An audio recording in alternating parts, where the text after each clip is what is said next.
ಭಾರತದಲ್ಲಿ ಕ್ರಿಕೆಟ್ ಅನ್ನ ಎಷ್ಟು ಇಷ್ಟಪಡ್ತಾರೆ, ಎಷ್ಟು ಆಸೆ ಪಟ್ಟು ಕನಸು ಕಟ್ಟಿಕೊಂಡು ಕ್ರಿಕೆಟ್ ಆಡ್ತಾರೆ ಎಲ್ಲರಿಗೂ ಕೂಡ ಗೊತ್ತಿರುವಂತ ವಿಚಾರ. ಅದೇ ನಮ್ಮ ಟೀಮ್ ಇಂಡಿಯಾ ಆಟಗಾರರು ಎಷ್ಟು ಅದ್ಭುತವಾಗಿ ಆಡ್ತಾರೆ, ಅವ್ರ ರೀತಿಯಾಗಿ ಆಗ್ಬೇಕು ಅಂತ ಹೇಳಿ ನಾವೆಲ್ಲ ಅಂದ್ರೆ ಯುವಕರು ಯುವತಿಯರು ಕನಸು ಕಾಣ್ತಾರೆ. ನಮಸ್ಕಾರ ವೀಕ್ಷಕರೇ, ನೀವು ನೋಡ್ತಾ ಇದ್ದೀರಾ ಗ್ಯಾರಂಟಿ ನ್ಯೂಸ್. ನಾನು ರಾಮ್ ಬಡ್ಗೇರ್.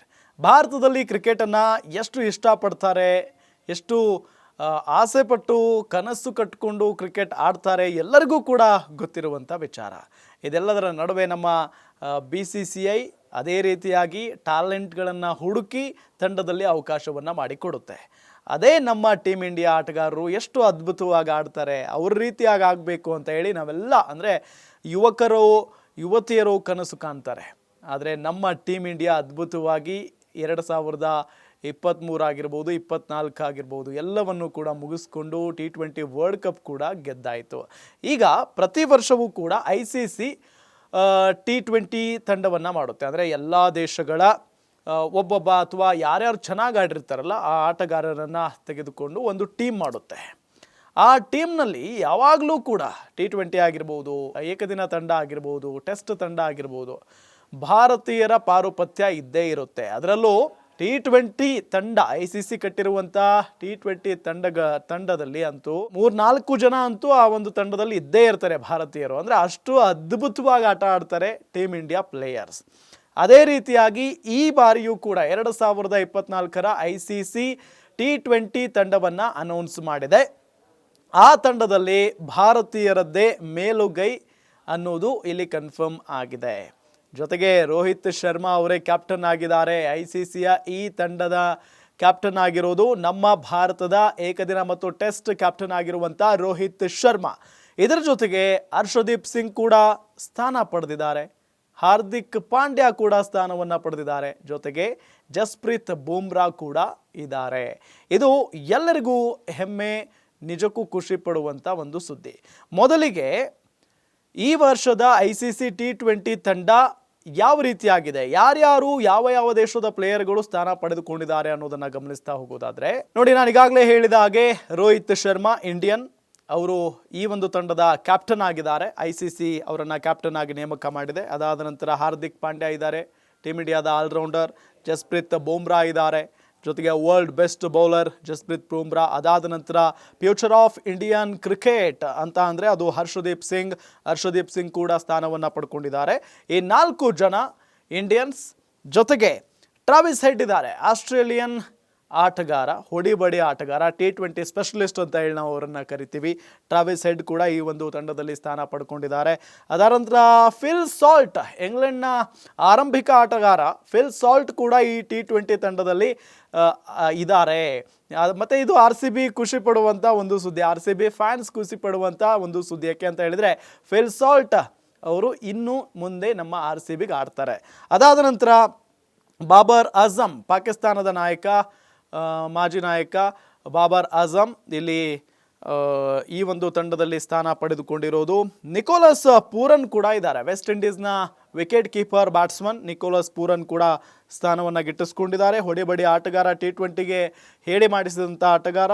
ಅದಾದ ನಂತರ ಸಿಕಂದರ್ ರಾಜಾ, ಜಿಂಬಾಬ್ವೆ ತಂಡದ ಆಟಗಾರ, T20 ಸ್ಪೆಷಲಿಸ್ಟ್ ಅಂತ ಹೇಳಿ ಇವರನ್ನು ಕೂಡ ಕರೀತಾರೆ. ಇವರು ಕೂಡ ಸ್ಥಾನವನ್ನು ಪಡೆದುಕೊಳ್ಳುವಲ್ಲಿ ಯಶಸ್ವಿಯಾಗಿದ್ದಾರೆ.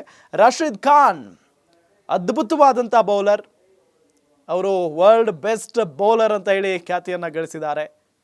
ಹಾಗಾಗಿ ಅವರು ಕೂಡ ತಂಡದಲ್ಲಿ ಸ್ಥಾನ ಪಡ್ಕೊಂಡಿದ್ದಾರೆ.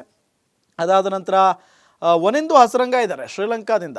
ವನಿಂದು ಹಸರಂಗ ಅವರು ಸಖತ್ತಾಗಿ ಬೌಲಿಂಗ್ ಮಾಡ್ತಾರೆ, ಅವರು ಕೂಡ ಸ್ಥಾನವನ್ನು ಪಡ್ಕೊಂಡಿದ್ದಾರೆ ಈ ಒಂದು ICC T20 ತಂಡದಲ್ಲಿ.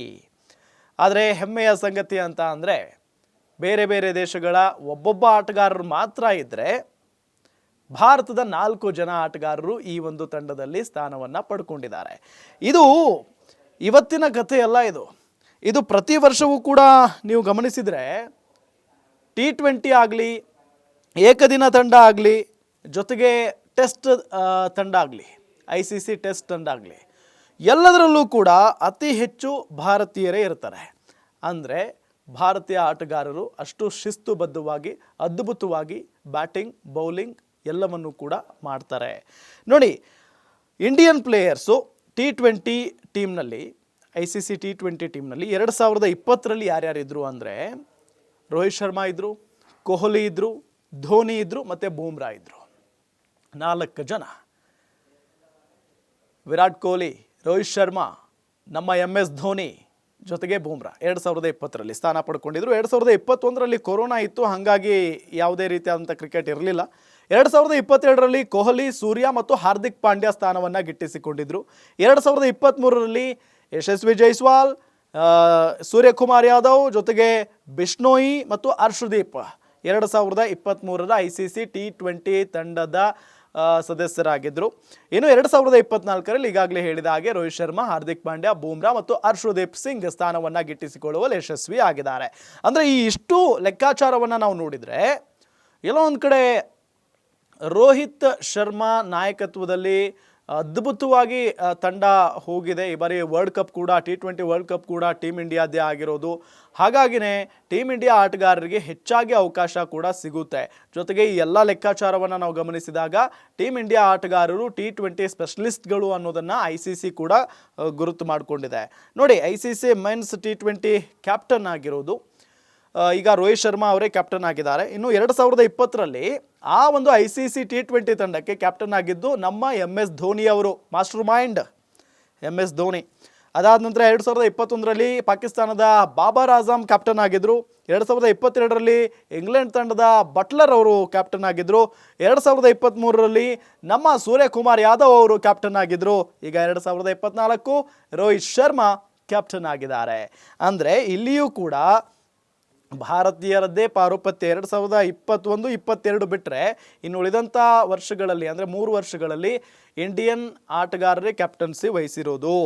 ಅದಾದ ನಂತರ ಇಲ್ಲಿ ಕೊಹ್ಲಿ ಅವರು ಹೆಚ್ಚಾಗಿ ಕಾಣಿಸ್ಕೊಳ್ತಾ ಇಲ್ವಲ್ಲ, ಕೊಹ್ಲಿ ಯಾಕೆ ಈ ಒಂದು ತಂಡದಲ್ಲಿ, ಈ ವರ್ಷದ ತಂಡದಲ್ಲಿ ಕಾಣಿಸಿಲ್ಲ ಅನ್ನೋ ಪ್ರಶ್ನೆ ಇದ್ದರೆ, ಅವರು T20 ಕ್ರಿಕೆಟ್ನಿಂದ ನಿವೃತ್ತಿ ಆಗಿದ್ದಾರೆ. ರೋಹಿತ್ ಶರ್ಮಾ ಕೂಡ ನಿವೃತ್ತಿ ಆಗಿದ್ದಾರೆ. ಆದರೆ ಅವರನ್ನು ಯಾಕೆ ಈ ಬಾರಿ ಆಯ್ಕೆ ಮಾಡಲಾಗಿದೆ ಅಂತ ಅಂದರೆ, T20 ವರ್ಲ್ಡ್ ಕಪ್ ಇತ್ತಲ್ಲ, ಆ ಸಂದರ್ಭದಲ್ಲಿ ಒಬ್ಬ ನಾಯಕನಾಗಿ ಬರೋಬ್ಬರಿ 257 ರನ್ಗಳನ್ನು ಬಾರಿಸಿದ್ರು ರೋಹಿತ್ ಶರ್ಮಾ. ವೈಯಕ್ತಿಕ ಸ್ಕೋರ್ 257 ರನ್ಗಳನ್ನು ಬಾರಿಸಿದ್ರು ಕ್ಯಾಪ್ಟನ್ಸಿ ಜೊತೆಗೆ.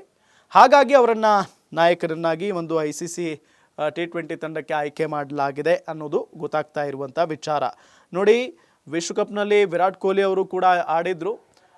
ಆದರೆ ಈ ಸರಣಿಯುದ್ದಕ್ಕೂ ಕೂಡ ಅಷ್ಟು ಅದ್ಭುತವಾಗಿ ಬ್ಯಾಟಿಂಗ್ನಿಂದ ಅಥವಾ ಬ್ಯಾಟ್ನಿಂದ ರನ್ ಬರಲಿಲ್ಲ. ಆದರೆ ಫೈನಲ್ನಲ್ಲಿ ಮಾತ್ರ ತುಂಬ ಚೆನ್ನಾಗಿ ಅವರು ಆಡಿದರು. ಅವರಿಂದಾನೇ ಆ ಒಂದು ಸ್ಕೋರ್ ಚೆನ್ನಾಗಿ ಹೋಯಿತು. ಇಲ್ಲ ಅಂತ ಅಂದರೆ ಅವತ್ತು ಭಾಳ ಕಷ್ಟ ಇಟ್ಟು ಟೀಮ್ ಇಂಡಿಯಾ ಗೆಲ್ಲೋದು. ಆದರೆ ವಿರಾಟ್ ಕೊಹ್ಲಿ ಅವರು ಎಲ್ಲೋ ಒಂದು ಕಡೆ ಆ ಟೂರ್ನಿ ಚೆನ್ನಾಗಿ ಆಗದೇ ಇರೋ ಕಾರಣ ಈ ಒಂದು ತಂಡದಲ್ಲಿ ಸ್ಥಾನ ಪಡೆದಿಲ್ಲ ಅನ್ನೋದು ಭಾಳ ಸ್ಪಷ್ಟ. ಇದರ ಜೊತೆಗೆ 2023ರ ಒಂದು ವರ್ಲ್ಡ್ ಕಪ್ ಇತ್ತಲ್ಲ, ರೋಹಿತ್ ಶರ್ಮಾ 597 ರನ್ ಬಾರಿಸಿದ್ರು. ODI ಕ್ಯಾಪ್ಟನ್ ಕೂಡ ಆಗಿದ್ದರು 2023ರಲ್ಲಿ. ರೋಹಿತ್ ಶರ್ಮಾ ಒಬ್ಬ ಅದ್ಭುತ ನಾಯಕ ಅನ್ನೋದು ಎಲ್ರಿಗೂ ಕೂಡ ಗೊತ್ತಿರುವಂಥ ವಿಚಾರ. ಇನ್ನೇನು ನಿವೃತ್ತಿ ಅಂಚಿನಲ್ಲಿದ್ದಾರೆ ಅಂತ ಹೇಳಲಾಗ್ತಾ ಇದೆ. ಆದರೆ ಇನ್ನೇನು ಅವರು ಟೆಸ್ಟು ಮತ್ತು ಈ ಒಂದು ಒನ್ ಡೇ ಏನು ಏಕದಿನ ಫಾರ್ಮ್ಯಾಟ್ಗೆ ಕ್ಯಾಪ್ಟನ್ ಆಗಿರೋದಷ್ಟೇ. ಹಾಗಾಗಿ ಇನ್ನೇನು ಎಷ್ಟು ದಿನ ಆಡ್ತಾರೆ ಅನ್ನೋದಕ್ಕಿಂತ ಅವರು ಒಂದು ICC ಟೀಮ್ನ ಕ್ಯಾಪ್ಟನ್ ಆಗಿರೋದು ನಿಜಕ್ಕೂ ಕೂಡ ಒಂದು ಖುಷಿಯ ಸಂಗತಿ. ನೋಡ್ತಾ ಇರಿ ಗ್ಯಾರಂಟಿ ನ್ಯೂಸ್, ಸುದ್ದಿ ಖಚಿತ, ನ್ಯಾಯ ನಿಶ್ಚಿತ. ಗ್ಯಾರಂಟಿ ನ್ಯೂಸ್, ಸುದ್ದಿ ಖಚಿತ, ನ್ಯಾಯ ನಿಶ್ಚಿತ.